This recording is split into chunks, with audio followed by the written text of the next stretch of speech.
everybody, I'm here today to talk to you about a reason that people fail the driving test. And that reason is responding to traffic lights, or I should say improperly responding to traffic lights.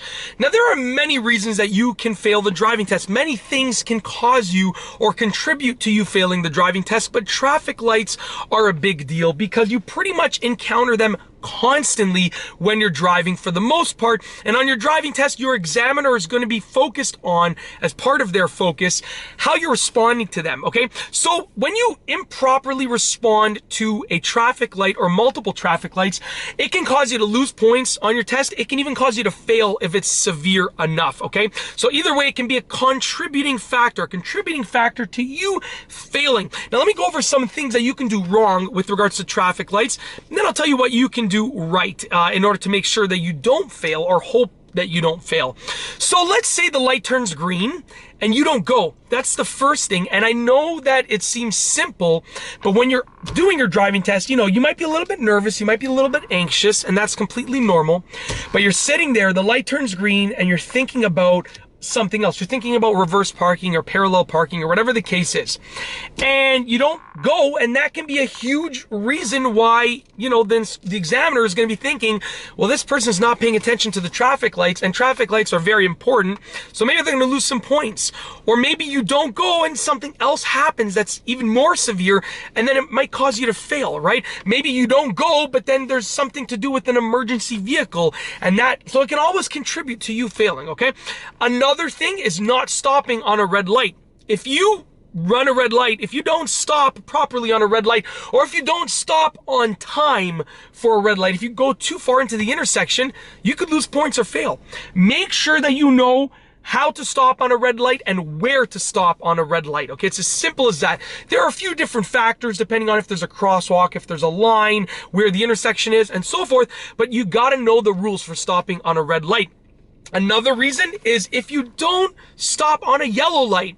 Now, a lot of people think, because of what we see on a regular basis, that when the light turns yellow, you should floor it and drive through the intersection. And that is not true at all. When a light turns yellow, you are supposed to stop as long as it's safe to do so. And most of the time, if you're paying attention to the road, and if you have like a countdown timer, on the side of the traffic light, which nowadays a lot of places have those timers, you can probably stop. You can almost certainly stop on the yellow. But if it's unsafe to do so, then you are going to proceed with caution.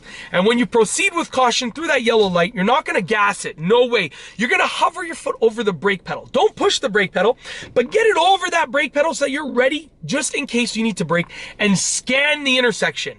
And if you're doing the driving test and you have to go through a yellow because you can't stop on time, firstly, really try to stop for a yellow light. Like, really on your driving test, really do everything in your power to stop for that yellow light. But if you can't and you have to go through it, make it very clear that you're scanning. Don't just go like this with your eyes. No. Make it clear that you're scanning the intersection. You want that examiner to know, because that examiner beside you can't see your eyes. They can only see your head. So you got to make it clear that you're looking through the intersection as you go through.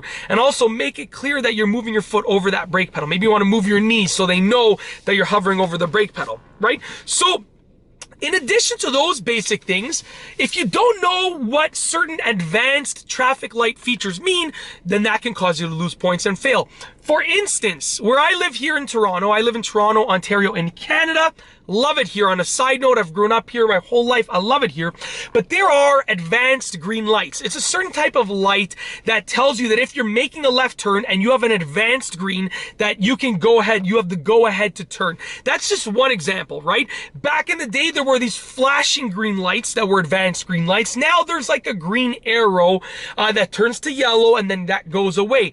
So you should know what to do with these advanced lights, whether it's an advanced green, whether it is a specific left-hand turn traffic light or a specific right-hand turn traffic light. There are many examples, but you should know exactly how to respond to every possible traffic light situation that you might encounter on the driving test. And if you do that, then you can be pretty certain, you can be fairly certain that you're not going to lose points based on traffic lights, and traffic lights will not be a contributing factor to you failing, which means that you'll actually have a better chance at passing the driving test and getting your license. So that's basically it. In this video, I've told you a reason to fail the driving test, and that is responding to traffic lights. If you like this video, be sure to give it a thumbs up. Let me know what you think down below as a comment, and of course, be sure to subscribe for more great car and driving videos just like this one. And that's all I have for you today. Thanks for watching.